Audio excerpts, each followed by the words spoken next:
Mari kita lihat tradisi para nabi. Nabi Ibrahim, apa yang dicari oleh beliau? Beliau mencari yang pertama apa? Mencari cahaya. Saat mencari cahaya, yang pertama ketemu apa? Bintang. Selanjutnya ketemu bulan. Selanjutnya yang terakhir ketemu matahari. Jadi kata matahari yang dijelaskan di Quran surat Al-An'am sebagai wujud pengalamannya Nabi Ibrahim. Pada manusia, bukan pada binatang. Karena hanya manusia yang bisa menangkap amsalnya Allah. Hanya manusia yang bisa merealisasikan umpama-umpama Allah.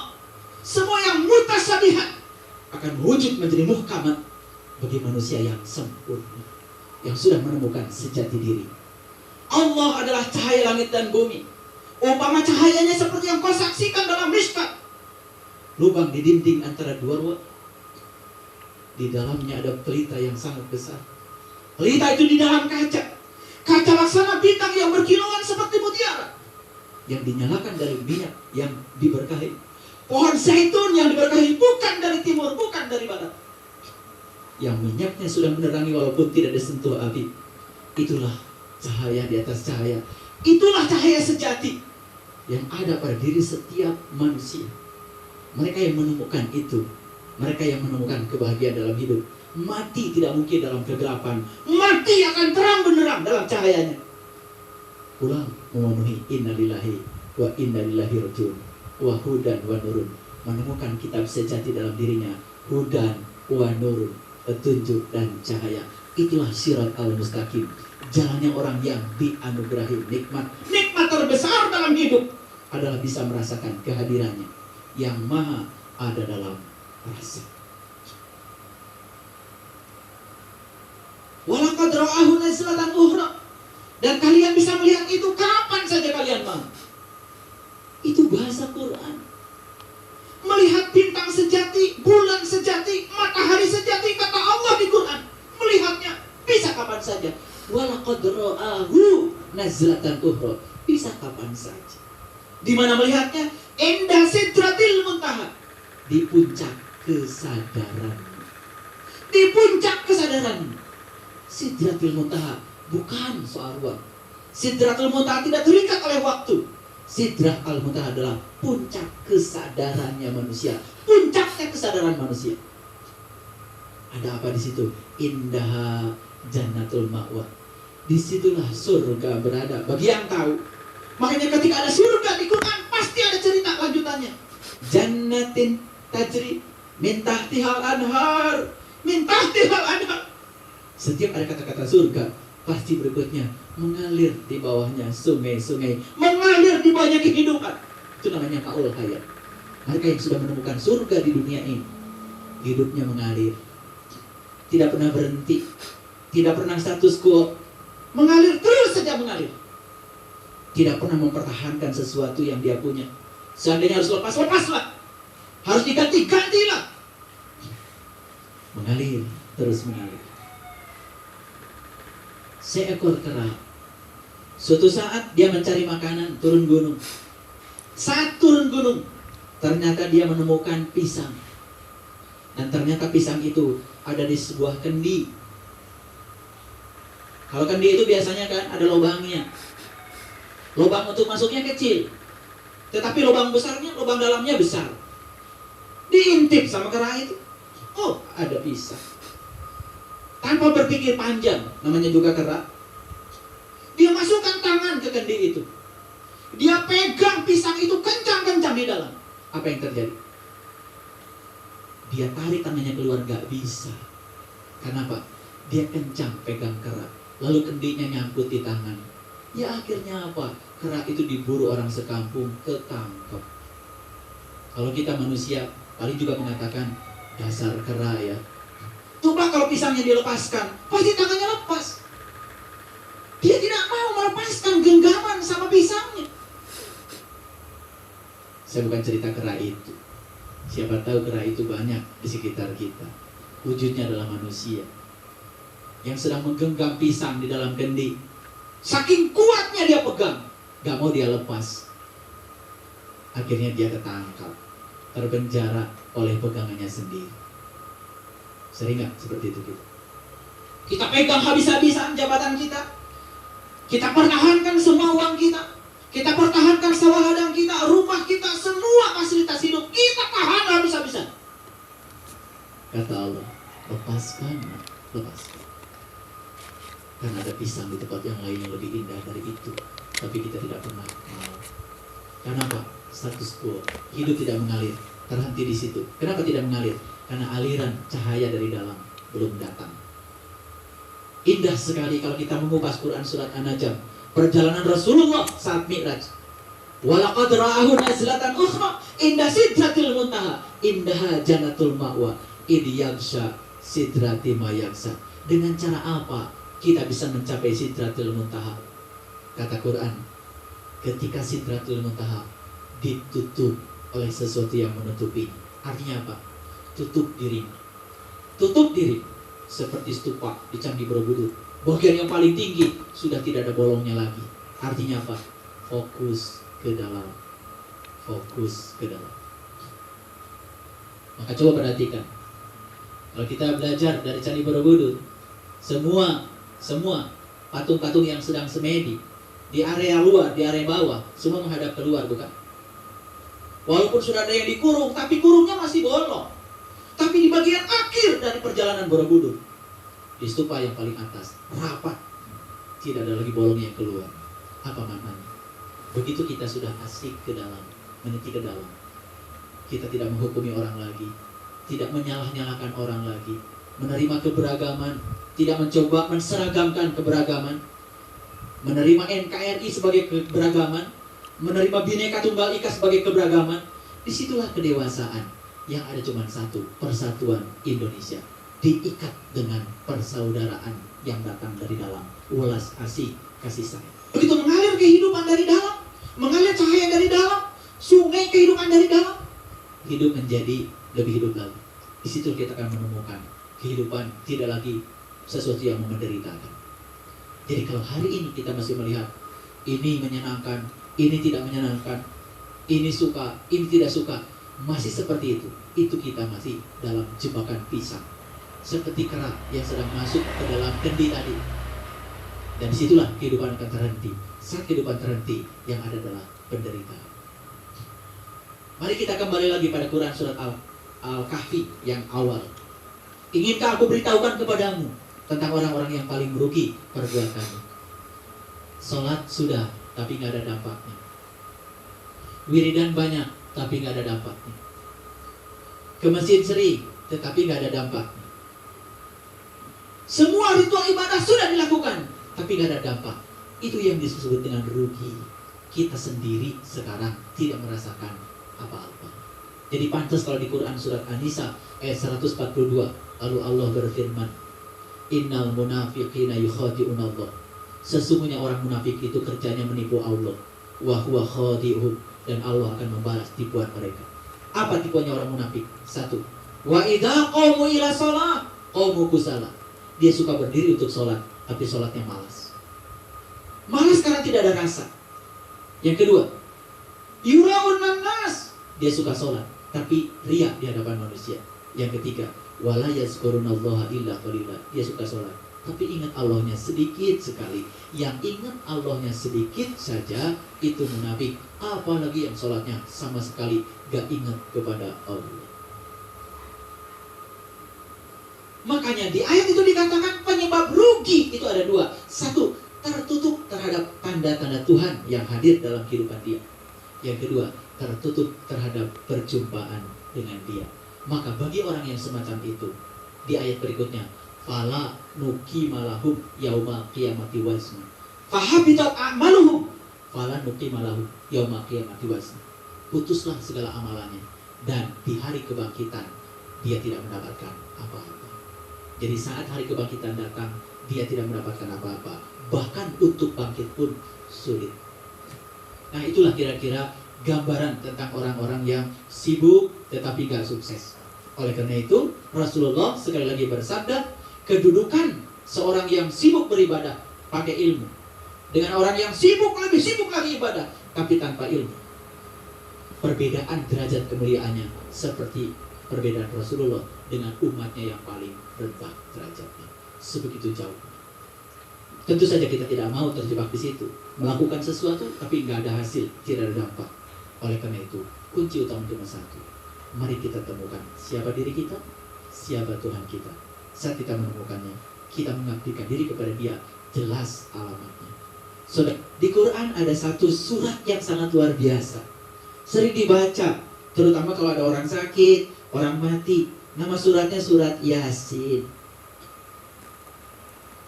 Yasin wal Qur'anil Hakim, innaka laminal mursalin ala siratin mustaqim, litundira qauman ma undira aba'uhum ghafilun, dan seterusnya. Tapi coba kita maknai sebentar. Yasin, awalnya Yasin. Yang terakhir dari surat Yasin apa? Wa ilaihi turja'un. Awalnya Yasin, ujungnya wa ilaihi turja'un. Kembali kepada Allah. Asal dari Allah, kembali kepada Allah. Lalu apa itu Yasin? Belajar dari guru-guru yang sudah mencapai tingkat kebijaksanaan. Ternyata Yasin artinya wahai Sin. Wahai Sin. Kalau kita perhatikan, Sin itu gerginya 3. Orang-orang yang sudah mencapai kebijaksanaan, Sin itu gerginya 3. Melambangkan apa? Melambangkan ruhku yang ditiupkan ke dalam diri kita.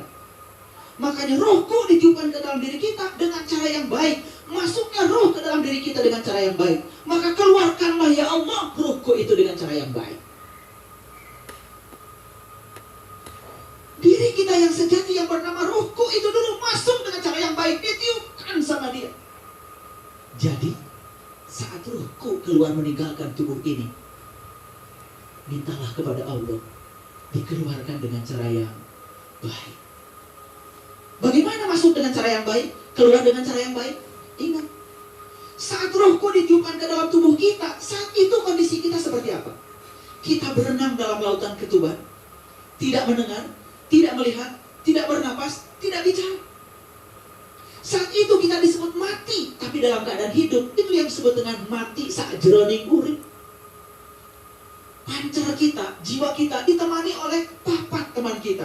Ketuban, ari-ari, darah merah, darah putih. Darah merah dalam bahasa Sanskerta disebutnya Purwada. Darah putih disebut Sina. Makanya disebut Purwadaksina. Itu asal muasal kita. Makanya orang yang lupa asal muasal disebutnya pohok karena Purwadaksina. Makanya jangan lupa dengan asal mula kita. Waktu rohku ditiupkan ke dalam diri kita, kondisi kita seperti itu. Jadi saat rohku nanti keluar dari tubuh ini, kondisi kita juga minta kepada Allah dalam kondisi seperti itu. Tidak mendengar, tidak melihat, tidak bernapas, tidak bicara. Berarti kita harus mengalami ulangan yang di rahim ibu, supaya saat mati kita pulang kepada Allah. Wa ilaihi turja'un. Kalau begitu siapa yang harus kita cari sekarang? Carilah Sin. Cari Sin. Sin itu gergi yang pertama melambangkan Nurullah. Gergi yang kedua melambangkan Nur Muhammad. Dan gergi yang ketiga melambangkan Nur Insan. Siapa Sin? Mereka-mereka yang sudah mampu menyatukan Nur Insan, Nur Muhammad, dan Nurullah sebagai satu-satu kesatuan. Itu yang disebut dengan tauhid. Makanya di Quran surat Al-Maidah ayat 73 Allah berfirman, laqad kafaral ladina qalu innallaha salisu salasa. Kafirlah orang-orang yang mengatakan sesungguhnya Allah salah satu dari yang 3. Konsepsi tentang Tuhan dalam Al-Quran selalu Nurullah, Nur Muhammad, Nur Insan. Itu yang diceritakan dalam kitab Sirrul Asrar karya Syekh Abdul Qadir Jailani. Karena yang pertama kali dicipta oleh Tuhan sebelum menciptakan alam semesta adalah Nur Muhammad. Karena kecintaan pada Nur Muhammad lalu diciptakan alam semesta ini. Jadi siapa Muhammad? Itulah Sin yang pertama. Karena beliaulah teladan kita yang sudah berhasil menyatukan Nurullah, Nur Muhammad, Nur Insan. Satu kesatuan dalam dirinya, menyaksikan sejati dirinya apa adanya, sehingga beliau bisa mengalami pengalaman rasa cinta kepada Allah. Level beliau itu sudah level mahabbatullah. Dari mana mahabbatullah dicapai? Dari awalnya apa? Ma'rifatullah. baru musyahadatullah, baru mukasyafatullah, baru mahabbatullah. Itu namanya 4M. Jadi level pertama adalah ma'rifatullah, mengenal Allah. Level yang kedua adalah musyahadatullah, menyaksikan Allah.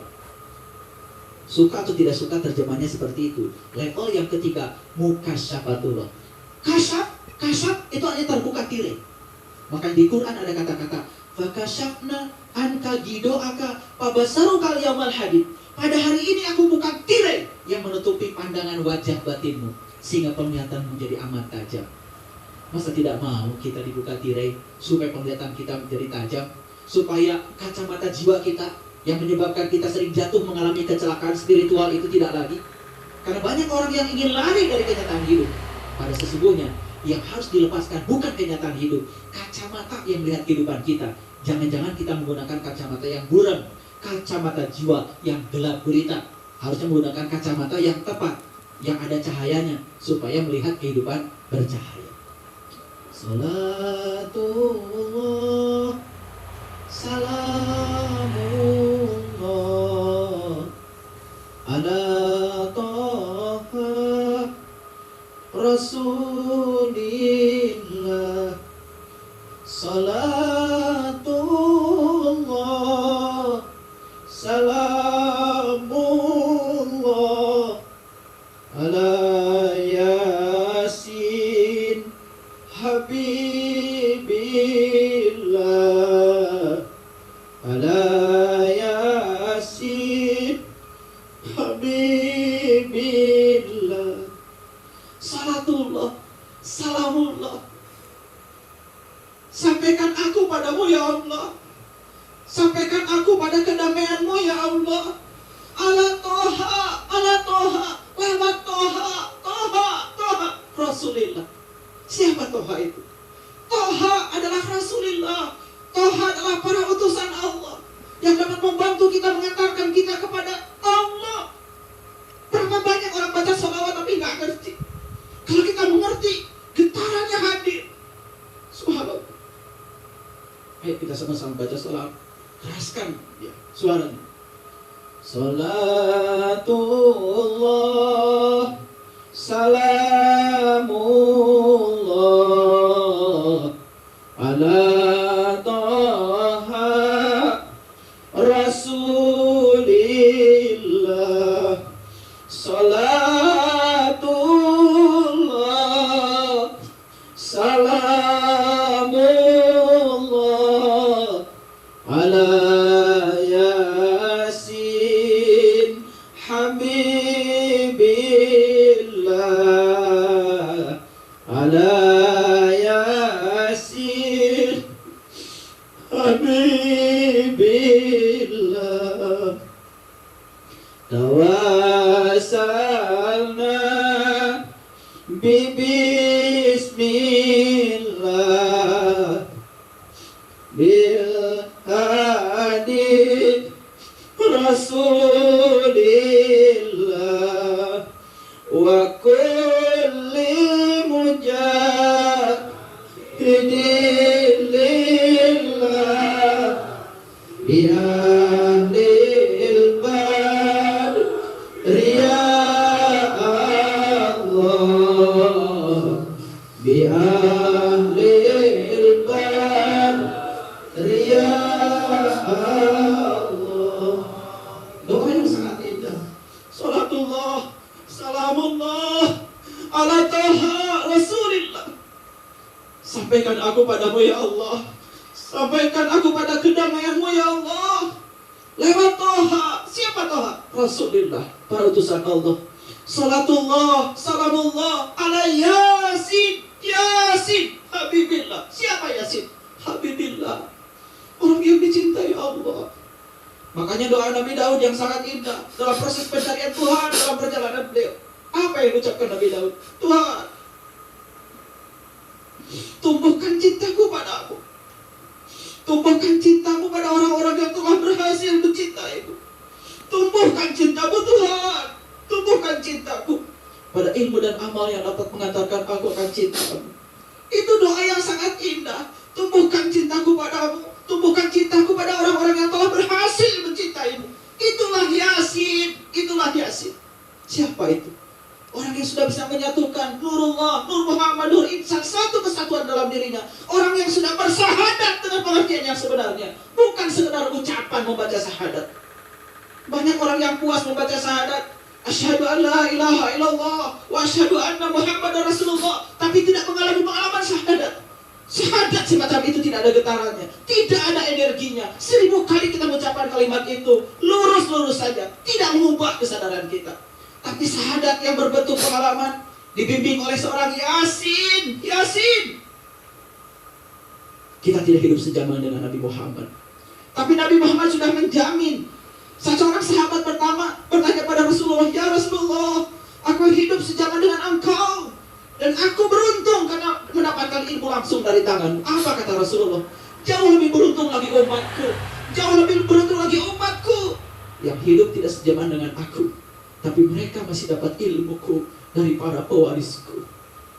Yasin selalu ada setiap zaman. Makanya Allah menjamin dalam hadis qudsi, para waliku ada di bawah naunganku, dan tidak ada yang menyentuh seorang wali tanpa seizinku. Karena kewalian tidak mungkin ditampakkan kepada orang yang tidak berhak untuk mendapatkannya. Dan kewalian bukan soal pakaian, kewalian bukan soal etnis, kewalian bukan soal bangsa, tapi kewalian adalah hak prerogatif Allah bagi siapa saja yang diutus untuk mengantarkan hamba-hamba Allah kepada Dia. Yasin, Yasin. Maka dikatakan dalam ayat berikutnya, wal Qur'anil Hakim, demi Quran yang penuh dengan kebijaksanaan. Siapa sesungguhnya Yasin itu? Dan siapa itu Quran? Begitu kita mendengar kata Quran, yang terpikir adalah tulisan. Padahal Quran ada dua, ada yang tertulis, ada yang tidak tertulis. Ada yang namanya Quran Qadim, dapat dibaca tanpa ditulis. Dan Quran itulah materi sejati yang ada pada diri setiap manusia. Kitab itulah yang disebut dengan wahudan wa nurun. Itulah Quran kebijaksanaan. Maka lihat, mohon maaf, tanpa merendahkan, banyak orang pintar baca tulis Quran tapi tidak bijaksana.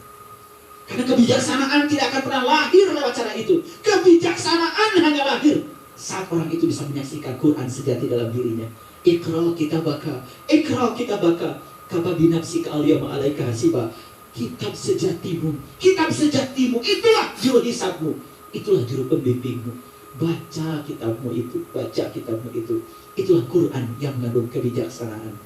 Makanya jangan heran kalau orang tua kita, leluhur kita di masa lalu menjadi orang-orang yang bijaksana. Mungkin tidak sepandai kita baca Qurannya sekarang.